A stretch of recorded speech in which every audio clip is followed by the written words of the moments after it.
Hello viewers, welcome to chess. நான் உங்கள் சூரஜ்.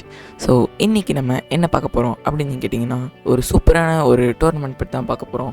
அது என்ன டோர்னமெண்ட் அப்படின்னு நீங்கள் கேட்டிங்கன்னா, கேண்டிடேட்ஸ் 2024 அப்படிங்கிற ஒரு டோர்னமெண்ட் பற்றி தான் பார்க்க போகிறோம். ஸோ இந்த கேண்டிடேட்ஸுங்கிற டோர்னமெண்ட் என்னங்கிறத பார்க்கறதுக்கு முன்னாடி இன்ட்ரோ பார்த்துடலாம்.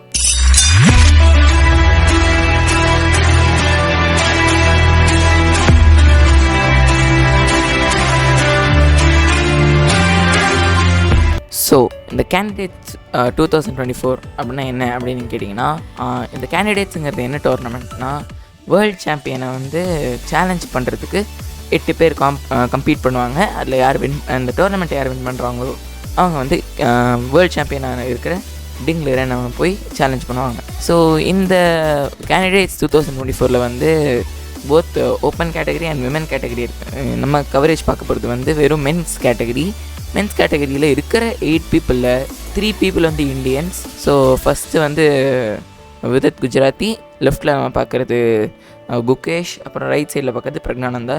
ஸோ இவங்க 3 பேர் தான் ஆடுறாங்க. ஃபஸ்ட்டு 3 ரவுண்டோட கவரேஜ் வரைக்கும் இது வரைக்கும் நடந்திருக்கு. இந்த வீடியோ வந்து 7th April ஷூட் பண்ணிகிட்ருக்கேன். ஸோ அப்போ வந்து ரவுண்ட் 1, ரவுண்ட் 2, ரவுண்ட் 3 நடந்து முடிஞ்சிருக்கு. நம்ம வந்து ரவுண்ட் 1ஓட கவரேஜ் தான் இன்றைக்கி பார்க்க போகிறோம். ஸோ இப்போ வாங்க வீடியோக்குள்ளே போகலாம். ஸோ கேம் 1 வந்து யாருக்கும் அகேன்ஸ்டானா அலிரேசா ஃபிரூஷா வர்சஸ் பிரக்னானந்தா. ஸோ நம்ம வந்து இந்தியன் பிளேயர்ஸோட கேம்ஸ் மட்டும்தான் பார்க்க போகிறோம். ஸோ இந்த இடத்துல வந்து அலிரேசா ஃபிரூஷா ஒயிட் ஆடி இருக்காரு அண்ட் பிரக்னானந்தா பிளாக் ஆடி இருக்காரு. அண்ட் அலிரேசா ஃபிரூஷா வந்து ரொம்ப வீக்கான பிளேயர்லாம் சொல்ல முடியாது. Is very strong. அவங்களோட ரேட்டிங் வந்து 2760 ஃபிடே ஸ்டாண்டர்டில். பிரக்னானந்தா இஸ் 2747. ஸோ சர்டனி கொஞ்சம் ரொம்ப ஸ்ட்ராங்கான கேம் தான் நம்ம எக்ஸ்பெக்ட் பண்ணி ஆகணும். ஸோ வாங்க பார்க்கலாம். ஸோ அலிரேசா ஃபிரூஷா வந்து E4 ஓப்பன் பண்ணுறாங்க. அலிரேசா ஃபிரூஷா வந்து இஸ் பிளேயர் ஃப்ரம் ஃப்ரான்ஸ். அவங்க வந்து ஃப்ரான்ஸை ரெப்ரசென்ட் பண்ணுறாங்க. அவங்க பிறந்தது ஆனால் ஈரான், ஆனால் அவங்க ரெப்ரசென்ட் பண்ணுறது ஃப்ரான்ஸ் இப்போ, ஏன்னா அவங்க ஷிஃப்ட் ஆகிருக்கிறதுனால. ஓகே, ஸோ E4 ஆடிருக்காங்க. It's just extra information. Praggnanandhaa E5 continue பண்ணுறாரு. ஸோ பிரக்னானந்தா E5 கண்டினியூ பண்ணுறாரு. Alireza Firouzja goes knight F3, knight C6 and bishop to B5. இதுக்கு பேர் வந்து ரை லோபஸ் அப்படின்னு சொல்லுவாங்க. ரை லோபஸ் இல்லை ஸ்பானிஷ் அட்டாக்னு சொல்லுவாங்க. இந்த பிஷப் இங்கே வந்து இந்த நைட் இங்கே இருந்து இதை அட்டாக் பண்ணாலே இது வந்து ரை லோபஸ் அப்படின்னு சொல்லுவாங்க. ஸோ இந்த ரை லோபஸ் வந்து ஹையர் லெவலில் கிராண்ட் மாஸ்டர்ஸ் நிறைய பேர் ஆடுவாங்க. ஸோ இந்த இடத்துல மெயினாக 2 மூவ் இருக்குது. ஒன்று வந்து நைட் F6, இதுக்கு பேர் வந்து த பெர்லின் டிஃபென்ஸ். ஸோ இது கேள்விப்பட்டிருப்பீங்க. பெர்லின் எண்ட் கேம்லாம் சொல்லுவாங்க. லைக் நிறைய கிராண்ட் மாஸ்டர்ஸ் வந்து பெர்லின் ட்ரான் ஒன்று இருக்கும். அதாவது கேசல்ஸ், நைட் கேசல் E4, D4 அப்படின்னு கண்டினியூ ஆகி அது வந்து ஒரு குயிக்கான ட்ராவில் போய் முடியும். ஆனால் இந்த கேமில் வந்து நைட் F6 போகாமல் Praggnanandhaa win for the move A. So இந்த A6 மூவ் வந்து this is called the Morphy attack. So the Ruy லோபஸ்லேயே இது வந்து செகண்ட் பெஸ்ட் மூவ் சொல்லலாம். செகண்ட் பெஸ்ட் மூவ்ல செகண்ட் மோஸ்ட் பிளேட் மூவ்னு சொல்லலாம். ஸோ இங்கே ஆப்வியஸ்லி பிஷப் அட்டாக்டாக இருக்குது. இந்த இடத்துல வந்து bishop to A4 is the best move. கேட்கலாம், பிஷப் கேப்சர் C6 ஏன் வந்து ஒரு தப்பான மூவ் அப்படின்னா, now we can go D capture C6. அப்போ நைட் கேப்சர் C6னா V come with the move queen to D4. இதுவும் போச்சு, இதுவும் அதான் எனக்கு. இப்போ நைட்டை சேவ் பண்ணால் குவீன் கேப்சர்ஸ், டேக்ஸ், அப்புறம் can just simply continue with knight F6. இங்கே போட்டு castle. So you have more ideas. ஸோ அது வந்து கொஞ்சம் டூபியஸாக இருக்கும் ஒயிட்டுக்கு. அதனால it is not a very good move. So white வந்து யூஸ்வலாக பிஷப் டு A4 ஆடுறது வழக்கம். So bishop to A4 is played. Bishop to A4க்கு பிரக்னானந்தா நைட்டு F6 ஆடுறாங்க. So castles. நீங்கள் இந்த பொசிஷனில் வந்து ஒன்று நோட்டீஸ் பண்ணலாம், இந்த பான் வந்து அன்டிஃபெண்டட். அப்போ இதை அப்படியே எடுத்துடலாமே அப்படின்னா எடுக்கலாம். ஆனால் எடுத்தீங்கன்னா white strikes with move D4. So அதுதான் கேம்லேயும் ஆடிருக்காங்க. D4 is the game move also. So D4 வந்து next D4 is mainly to get இனிஷியேட்டிவ்னா ஒரு அட்டாக்கை வந்து ஸ்டார்ட் பண்ணுற மாதிரின்னு வச்சுக்கலாம். இல்லை வந்து ஒரு டெம்போ கெயின் பண்ணுறது, அதெல்லாம் இனிஷியேட்டிவ்னு சொல்லலாம். ஸோ இது வந்து ஒரு இனிஷியேட்டிவ். ஏன்னா நெக்ஸ்ட்டு இந்த பிஷப்போட லைன் ஓப்பன் ஆகுது, அப்புறம் இந்த ரூப் வந்து இங்கே வரலாம். ஸோ லைக் மெனி ஐடியாஸ் அது. ஸோ இது வந்து ஒரு இனிஷியேட்டிவ் கெயின் பண்ணுறோம்னு சொல்லலாம். D4 இது வந்து ரொம்ப காமனான ஐடியா ரை லோபஸில். இதே இந்த நைட் F6 வேரியேஷனில் அதான் இந்த A6 ஆடாத ஒரு இதில் சாரி ஓகே A6 ஆடாத இந்த பொசிஷனில் கூட D4ங்கிறது ஒரு நல்ல மூவ். ஏன்னா இது வந்து சொன்ன மாதிரி ஒரு ரயில் ஓப்பஸோட மெயின் ஐடியான்னு சொல்லலாம். ஸோ மூவிங் ஆன், மார்ஃபீலையும் இது வருது. ஸோ D4க்கு B5ன்னு சொல்லிட்டு இந்த பிஷப்பை இப்போ அட்டாக் பண்ணுறாங்க. பின்னாடி போய் இந்த பிஷப்பை சேவ் பண்ணிக்கிறாங்க. ஸோ பிஷப் டு B3, அப்புறம் D5. ஸோ இப்போ நமக்கு இந்த 2 சென்டர் பாயிண்ட் ஸ்ட்ராங் ஆகிடுச்சு. ஆனால் ஃபிரூஷா வந்து நான் வந்து E5 கேப்சர் பண்ணிட்டேன், யூ ஹேவ் ஒன்லி 1 pawn இந்த சென்டர் அப்படின்னு சொல்லிட்டு பிரக்ஞானந்தாவை சேலஞ்ச் பண்ணுறாங்க. பிரக்ஞானந்தா வந்து இந்த பான் அட்டாக்காக இருக்கிறத தெரிஞ்சுக்கிட்டு டிஃபெண்ட் பண்ணிக்கிறாங்க. பிஷப் டு E6ன்னு சொல்லிட்டு இப்போ இந்த பான் வெல் டிஃபெண்டட். C3ன்னு சொல்லிட்டு ஆடுறாங்க. இந்த C3ஓட மூவோட மெயினான ஐடியா என்னென்னா, நெக்ஸ்ட் மூவில் அவங்க பிஷப் டு C2ன்னு சொல்லிட்டு ஆடி இந்த நைட்டுக்கு வந்து ப்ரெஷர் கொடுக்கலாம். ஸோ இதுக்கு பேர் வந்து ஒரு லாஃப்ட் அப்படின்னு சொல்லுவாங்க. ஸோ இந்த C2 ஸ்கொயர் வந்து இந்த பிஷப் ஒரு loft. Okay, so moving on, bishop to E7 சொல்லிட்டு டெவலப் பண்ணிக்கிறாங்க. ஸோ சொன்ன மாதிரியே பிஷப் டு C2. இப்போ இந்த bishop is away from any kind of attack. Bishop to G4ன்னு சொல்லிட்டு இப்போ இந்த நைட்டை இங்கே பின் பண்ணி விட்றாங்க. அதுக்கு வந்து ஃபிரூஷா வந்து நான் பின்னை விட்டு தள்ளிக்கிறேன், எனக்கு இந்த பின்னுங்கிற பிரச்சனையே வேணாம்னு சொல்லிட்டு பின்ட்டு E1 போய்க்கிறாங்க. ஸோ இப்போ வந்து இது ஒரு அட்டாக்கு இந்த நைட்டு மேலே. ஸோ மூவ் பண்ணி தான் ஆகணும். அதுக்கு பிரக்ஞானந்தா நைட் டு C5 அப்படின்னு சொல்லிட்டு நான் இப்போ என் நைட்டை இன்னும் கொஞ்சம் ஆக்டிவாகவே வச்சுருக்கேன், நான் இன்னும் பின்னாடி எடுத்துகிட்டு வரல அப்படின்னே சொல்கிறாங்க. ஏன்னா C5 விட்டால் வேறு எந்த இடமுமே கிடையாது. C5 விட்டால் இது வர முடியாது, இங்கேயும் வர முடியாது, இங்கேயும் வர முடியாது, இதையும் எடுக்க முடியாது, இது இங்கேயும் போக முடியாது. அதனால் C5 is only option. So அவங்க போய் சேஃபாக வந்துருக்காங்க. So night BD2 development, night to E6. இப்போ இந்த நைட் வந்து ஓரளவுக்கு நல்ல இடத்துல தான் இருக்குது. ஸோ ஃபர்தர் நைட் டு F4ன்னு போகலாம். ஸோ இதுக்கு பேர் வந்து ஒரு மெனியூவர்னு சொல்லலாம். E4லேருந்து C5 வந்து C5லேருந்து E6 போய் E6லேருந்து F4 போகிறது. இது வந்து ஒரு மெனியூவர்னு சொல்லலாம். ஸோ கிங் டு H1 சொல்லிட்டு ஃப்யூச்சரில் இந்த ஃபைலை யூஸ் பண்ணிக்கலாம். ஏன்னா நெக்ஸ்ட்டு வந்து பிளாக் அட்டாக்கு வந்தால் கூட நம்ம இந்த ஸ்ட்ரக்சரை வச்சுக்கிட்டு இங்கே ஒரு ஓப்பன் ஃபைல் க்ரியேட் பண்ணி இங்கே அட்டாக் பண்ணலாங்கிறது தான் ஐடியா. ஸோ இல்லைனா ஒரு சேஃப் கார்ட் பண்ணுற மூணு கூட வச்சுக்கலாம். ஸோ கிளியராக இல்லை idea. So it's just waiting மூணு கூட வச்சுக்கலாம். ஸோ கிங் டு H1க்கு பிரக்ஞானந்தா வந்து பிஷப் டு H5 ஆடியிருக்காங்க. It is kind of good move தான். ஏன்னா மேபி அவங்க ஆன்டிசிபேட் பண்ணியிருக்கிறது நெக்ஸ்ட்டு H3ன்னு ஒரு மூவ் அப்படிங்கிற ஒரு எண்ணத்தில் பிஷப் டு H5ன்னு போயிருக்காங்க. அதுக்கு வந்து டெவலப் பண்ணுற விதமாக நைட் டு B3ன்னு போயிருக்காங்க ஃபிரூஷா. ஆனால் ஒன்று மறந்துட்டாங்க ஃபிரூஷா, இந்த நைட்டுக்கு இப்போ இந்த நைட்டு டிஃபென்ஸில் இல்லை, அதனால பிரக்ஞானந்தா கேப்சர் பண்ணிட்டாங்க கரெக்டான டைமில். ஸோ இப்போ G கேப்சர்ஸ் F3 ஆடும்போது you get a double porn which is very எப்படி சொல்கிறது வீக். ஏன்னா எங்கேயும் போகும்போது டபுள் பாயிண்ட்ஸை வந்து ஈஸியாக டெமாலிஷ் பண்ணிடலாம், அதனால there considered weak. But moving on, Praggnanandhaa bishop G5 சொல்லிட்டு ஒரு ட்ரேட் ஆஃபர் பண்ணுறாங்க. ஃபிரூஷா வந்து கம்ப்ளீட்டாக ட்ரேட் ஆஃபர் டிக்ளைன் பண்ணாமல் ரூக் டு G1 போகிறாங்க. இதை வந்து இன்னொரு வாட்டி அட்டாக் பண்ணுறாங்க. பட் ஸ்டில் பிரக்ஞானந்தா எடுத்துடுறாங்க. Knight capture C1 and queen to H4. இப்போ இந்த பான் மேலே கொஞ்சம் அட்டாக் வந்துக்கிட்டு இருக்குன்னு சொல்லலாம். ஏன்னா next you can see other rooks coming inside, like நிறைய ஐடியாஸோட உள்ளே வரலாம். லைக் அதுதான் எக்ஸாக்டான பிளான்னு நான் சொல்ல மாட்டேன், பட் ஸ்டில் ஐடியா அதுவாக இருக்கலாம். ஸோ மூவிங் ஆன், லாங் டேர்மில் பார்ப்போம் அதை. ரூக் டு G4 சொல்லிட்டு இப்போ நம்ம குயின் அட்டாக் பண்ணுறாங்க, நம்ம குயினை சேஃப் கார்ட் பண்ணிக்கிறாங்க பிரக்ஞானந்தா. ஸோ நெக்ஸ்ட்டு டெவலப் பண்ணுற விதமாக ஃபிரூஷா வந்து இந்த நைட் வந்து நல்ல இடத்துல இல்லாததை பார்க்குறாங்க. ஸோ அதை வந்து கொஞ்சம் பெட்டரான ஸ்பாட்டுக்கு டெவலப் பண்ணுவாங்கன்னு நைட் டு D3ன்னு போகிறாங்க. ஸோ கேன்சல் பண்ணிக்கிறாங்க பிரக்ஞானந்தா.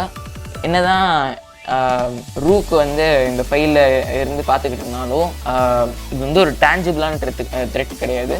டேஞ்சிபிளான த்ரெட்டுனா ரொம்ப சீரியஸான த்ரெட்டு கிடையாதுன்னு சொல்லலாம். ஒரு கரெக்டான வே இல்லை ஃபிரூஷாக்கு நம்ம பிரக்ஞானந்தாவோட கிங் அட்டாக் பண்ணுறதுக்கு. ஸோ அதனால இது வந்து ஒரு பெரிய த்ரெட்டுன்னு கன்சிடர் பண்ண முடியாது. ஆனால் ஃபிரூஷாக்கு த்ரெட்டு இருக்கானா மேபி இருக்கலாம். ஏன்னா நெக்ஸ்ட் இந்த 2 நைட்ஸும் கோஆர்டினேட் பண்ணி இங்கே அட்டாக் பண்ணுறதுக்கும் சான்ஸ் இருக்குது. ஸோ அது எப்படி பண்ணுறாங்கன்னு பார்க்கலாம். குயின் டு E2 F5 F5ன்னு சொல்லிட்டு பிரேக் பண்ணியிருக்காங்க. இதுக்கு பேர் ஒரு பான் பிரேக். நெக்ஸ்ட்டு வந்து இது வந்து ஸ்பேஸ் கெய்னிங் மூவ். நெக்ஸ்ட்டு வந்து இன்கேஸ் அவங்க ஆப்போஸாக பண்ணாங்கன்னா ரூ கேப்சர்ஸில் அடித்து இப்படி போகலான்னு. ஸோ அவங்க ஆப்போஸாக அடிக்கிறாங்களா? ஆமாம், அடித்தாங்க. ஸோ ஆப்போஸான்னு கேப்சர் பண்ணுறாங்க. ஆப்போஸான்னா பிகினர் ரூல் இது. அதாவது கண்ட்ரோல் பண்ணுற ஸ்கொயரை வந்து இன்னொரு பான் வந்து சப்சிக்வெண்ட்டாக இருக்கிறது வந்து புஷ் பண்ணிச்சுன்னா அது வந்து லைக் அது பக்கத்தில் இருக்க பான் வந்து அடிக்க முடியும் லைக் திஸ். ஸோ அது எல்லாருக்கும் தெரிஞ்ச ரூல் தான். So capture F6, rook capture F6. இப்போ நான் சொன்ன ஐடியா கரெக்டாக பிளான் வந்து நிஜமாக வந்துருச்சு. ஏன்னா நெக்ஸ்ட்டு H2 வந்து அட்டாக் பண்ண சான்ஸ் இருக்குது. ஸோ மூவிங் ஆன், F4ன்னு ஆடுறாங்க. ஸோ F4க்கு வந்து பிளானில் சொன்னபடியே ரூக் H6ன்னு போய் இப்போ மேட் த்ரெட்டன் பண்ணுறாங்க. ஸோ இந்த span is under fire. So defend பண்ணுறதுக்கு ஃபிரோஷா வந்து F3ன்னு போய் இப்போ இந்த டிஃபெண்ட் பண்ணிக்கிறாங்க இப்படி. ஆனால் பிரக்ஞானந்தா வந்து நான் I will bring the second rook into the game அப்படின்னு சொல்லிட்டு இங்கே வேஸ்ட்டாக உட்காந்து ஒரு ரூக்கை ஆக்டிவேட் பண்ணுறாங்க. So rook to F8. So further more idea என்னென்னா சொன்ன மாதிரி rook to F6, rook to H6 after moving these queen and rook. So ரெண்டத்தையும் மூவ் பண்ணிவிட்டு அங்கே எடுத்துகிட்டு வரலாங்க தான் ஐடியா. ஸோ அதுக்கு வந்து ஃபிரோஷா வந்து குவீன் டு F2 அப்படின்னு போகிறாங்க. ஸோ குவீன் டு F2க்கு பிரக்ஞானந்தா ஐடியா அப்படியே rook to F6, rook F2 F6, rook to E1, queen to F7, queen to G3, rook to H5, A4, rook to H6. So நான் சொன்ன idea அப்படியே கரெக்டாக ஆடிட்டாங்க. Threatening capture on H2. So which is a very strong move. அதுக்கு வந்து rook to E2ன்னு விளையாண்டு இப்போ இதை டிஃபெண்ட் பண்ணிக்கிறாங்க. அதுக்கு பிரக்ஞானந்தா ரூக் டு H3ன்னு சொல்லிட்டு இப்போ இந்த குவீன் அட்டாக் பண்ணுறாங்க. குவீனுக்கு பின்னாடி இருக்க பானையும் அட்டாக் பண்ணுறாங்க. குவீன் மூவ் ஆச்சு. குவீன் மூவ் ஆனோடனே பான் எடுத்துடுறாங்க Praggnanandhaa. Now Praggnanandhaa is a clean pawn up. ஆனால் ஃபிரோஷாக்கு காம்பன்சேஷன் இருக்கான்னா கண்டிப்பாக காம்பன்சேஷன் இருக்குது. ஏன்னா அவங்க பீசஸ்லாம் ரொம்ப ஆக்டிவாக இருக்குது. ஃபார் எக்ஸாம்பிள் இந்த நைட் வந்து வேற எங்கேயா மூவ் ஆச்சுன்னா இந்த பிஷப் ஆக்டிவேட் ஆகும். Like that many compensation is there. அதனால ஈக்குவல் பொசிஷன் வேணால் சொல்லலாம் இதை. So knight to C5. இப்போ ட்ரிப்பிள் அட்டாக் இந்த நைட்டில் 1, 2 and 3. அதுக்கு வந்து பிரக்ஞானந்தா வந்து நைட் டு F8 அப்படின்னு போயிருக்கணும். போயிருந்தா A captures B5, அப்புறம் திருப்பி A captures B5 அந்த மாதிரி கண்டினியூ ஆகிருக்கும். ஆனால் பிரக்ஞானந்தா வந்து க்ரியேட்டிவாக ஆடினாங்க. Praggnanandhaa goes for the move queen to H5. So இந்த குவீன் டு H5ஓட மூவோட ஐடியா என்னென்னா நீங்கள் ரூக் கேப்சர் C6 அடிச்சிங்கன்னா queen captures H2 is a mate. So அதனால் அந்த மாதிரி அடிக்க முடியாது. நைட் கேப்சர் C6ன்னு அடிச்சிங்கன்னா குவீன் கேப்சர் G4ல உங்கள் ரூக் போயிடும். அதுதான் கேம்லேயும் நடந்துச்சு. என்ன ஆடி இருக்கணும் ஃபிரோஷா அப்படின்னா Firouzja should have gone for the move rook E to G2 according to the engine. இந்த ரூக் E to G2 வந்து puts more pressure on this. அதனால இன்ஜின் அப்படி சொல்லலாம். ஸோ இந்த game will continue like knight to E5, F captures E5, queen F7, bishop to D3, knight C5, rook G7, queen G7, queen G1, knight E6, takes, queen G5, rook H5 and so on. ஆனால் இதெல்லாம் வந்து completely ridiculous. இதெல்லாம் humans calculate பண்ணுறது ரொம்பவே கஷ்டம். அதனால Firouzja making a mistake goes for the move knight capture C6 which a mistake according to the engine, but you can keep it engine. So queen captures G4, அதுக்கு night G5 ஆடுறாங்க. இப்போ இந்த rook வந்து under fire. ஆனால் இந்த ரூக்கை வேறு எங்கேயும் எடுத்துகிட்டு போக முடியாது. இந்த ரூக்கை சாக்ரிஃபைஸ் பண்ணுறது தான் ஒரே வழி. ஏன்னா இங்கே வச்சு லைக் இங்கே எடுத்துகிட்டு வந்தீங்கன்னா செக், பிளாக்ஸ், அப்புறம் லைக் எதுக்கு அந்த மாதிரி ஒரு செக் அலோவ் பண்ணும். அதனால அது கொஞ்சம் டேஞ்சரஸ் ஆயிரும். அதனால it is not a very good move. Rook captures F4. அதனால night E5 is being plate. அதுக்கு வந்து ரூக் கேப்சர்ஸ் E5 ஆடுறாங்க. Rook captures H2, bam. So king captures H2, queen H5, king G2, queen G4, king H1, queen H5, king G2, queen H1, king G4, king H1, queen H5, king G2, and they agree to a draw by repetition. They agree to a draw by repetition கிடையாது, but they drew by repetition. So இது வந்து ஒரு நல்ல game தான், except that this knight captures E6 was a mistake according to the engine for some reason.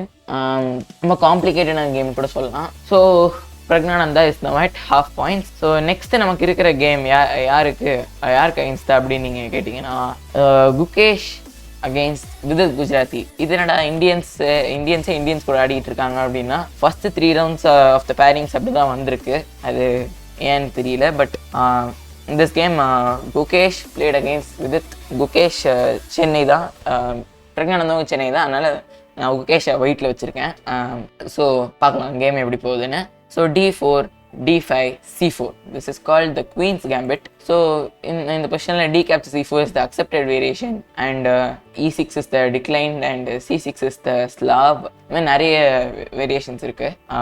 மெயினாக ஆடுறது E6 and D captures C4 top லெவலில். So E6 ஆடிருக்காங்க இந்த கேமில் விதித். அதுக்கு வந்து நைட் C3 ஆடிருக்காங்க Gukesh. C5, this is called the Tarrasch அது செமி தாராஷ்.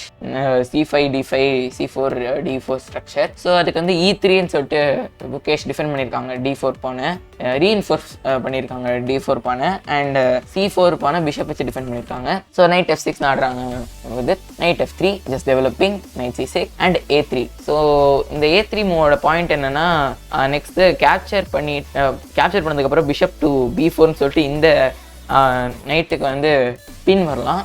அதனால அதை தவிர்க்கிறதுக்கு A4ன்னு சொல்லிட்டு A3ன்னு சொல்லிட்டு ப்ரிவெண்ட் பண்ணிடுறாங்க. அதே மாதிரி விதத்தும் நானும் அதே த்ரெட்லேருந்து ப்ரிவெண்ட் பண்ணிக்கிறேன்னு சொல்லிட்டு A6 ஆடிருக்காங்க. ஸோ அதுக்கு வந்து முகேஷ் D capture C5 ஆடிருக்காங்க. Bishop capture C5 and B4 gaining tempo on this bishop. இந்த பிஷப் வந்து வேற எங்கேயா மூவ் பண்ணி தான் ஆகணும். ஸோ எவென்ச்சுவலி விதித் வந்து யோசிச்சு பிஷப் D6ன்னு போகிறாங்க. அதுக்கு வந்து ஒரு வினோதமான மூவ் முகேஷ் ஆடினாங்க. அது என்னன்னா rook to A2. so I think there is kind of preparation. Moving on, knight to E5 ஆடிருக்காங்க Vidit. rook to D2. wow, இதுதான் idea. So there's a thing to point, there's a point to note here. அதாவது rook to A2லேருந்து D2க்கு மென்யூவர் பண்ணுறது தான் இவங்களோட ஐடியாவாக இருந்திருக்கு. Very good. அதுக்கு வந்து விதித் வந்து night capture F3 ஆடிருக்காங்க. G captures F3 and castle. இப்போ கிங் வந்து சேஃப் ஆயிடுச்சு.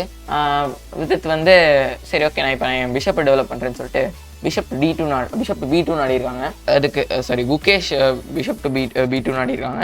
அதுக்கு விதித் வந்து A5ன்னு சொல்லிட்டு புஷ் பண்ணியிருக்காங்க. குகேஷ் வந்து C captures D5 அப்படின்னு ஆடிருக்காங்க. So according to the engine this is the inaccuracy. C5 ஆடி இருக்கிறது பெட்டர் அப்படின்னு இன்ஜின் சொல்லுது. ஏன்னா after bishop to E5 bishop to D3 A captures B4, A captures B4, B6, C6, D4, bishop B1. For some reason, like take bishop F4, B5 takes. The computer is even ready to give up a rook for a bishop for this. ஆனா போன கேம்ல பார்த்த மாதிரி engine always shows some weird things which even humans can't calculate. அதனால நம்ம இன்ஜினை விட்டுருவோம். C captures D5 ஆடிருக்காங்க Gukesh. அதுக்கு வந்து A captures B4 ஆடி இருக்கணும் Vidit according to the engine. ஆனால் விதித் ஆடினது E5. அப்படியே சென்டரை வந்து லாக் பண்ணிட்டாங்க. So this is lock center. ஸோ அதுக்கு வந்து குகேஷ் நைட் டு B5ன்னு போயிருக்காங்க. A captures D4, knight captures D6, queen captures D6, A captures B4, queen captures B4 and queen to C2. So ஒரு பெரிய ட்ரேடே நடந்து முடிஞ்சிருக்கு போர்டில். ஆனால் ஒன்றும் சேஞ்ச் ஆகுது பெருசாக. லைக் ஆனால் ஒயிட்டோட குவீன் சைடு ஃபுல்லாக காலி எம்டியாக இருக்குது. So we see an imbalance right here. பிளாக்குக்கு ஒரு பாயிண்ட் இங்கே, ஒயிட்டுக்கு வந்து இங்கே ஒரு double point which is obviously like weakness. ஆனால் what is not a weakness is ஒரு எக்ஸ்ட்ராவாக ஒரு ஓப்பன் ஃபைல் வந்திருக்கு இந்த H1 ரூக்குக்கு. So Gukesh can plan for rook to J1 and those kind of stuff. ஸோ இங்கே விதித் வந்து பிஷப் டு G4 அப்படின்னு போயிருக்காரு. ஐடியா என்ன அப்படின்னா, நீங்கள் F captures G4 அடிச்சிங்கன்னா rook F to C8 அப்படின்னு போய் குவீன் வந்து எங்கேயாவது மூவ் ஆனால் நைட் டு D4ல இந்த ரூக் சிவியரான அட்டாக்ல மாட்டிக்கிச்சு. ஸோ அதுதான் ஐடியா. லைக் இந்த ஓப்பனான குவீன் சைடை யூஸ் பண்ணலாங்கிறது தான் விதத்தோட ஐடியா. ஸோ ரொம்ப சூப்பரான மூவ். ஆனால் ஆப்வியஸ்லி குகேஷ் அதை பார்த்துட்டாரு. He had seen it. So he went for the move bishop to C3. So அது வந்து அதுக்கு வந்து விதித் queen to A3ன்னு போயிருக்காரு.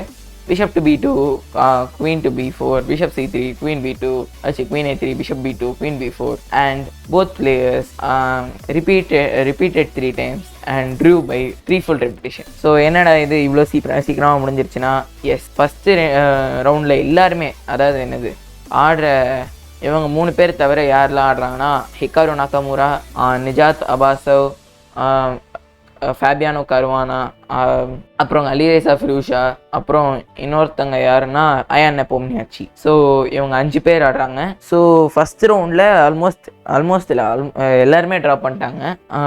செகண்ட் ரவுண்டில் தான் we had some wins and losses, like almost எல்லா கேமுமே டிசைசிவாக தான் போயிட்டு இருந்துச்சு. ஸோ அது யார் எந்த மாதிரி ஆடினா யார் எவ்வளோ வின் பண்ணாங்கிறத அடுத்த வீடியோவில் பார்ப்போம். So I hope you enjoyed this game. So this is me Suraj signing off from SHS. Thank you, bye. Next வீடியோவில் ரவுண்ட் 2ல் என்ன நினச்சின்னு பார்ப்போம். பாய்.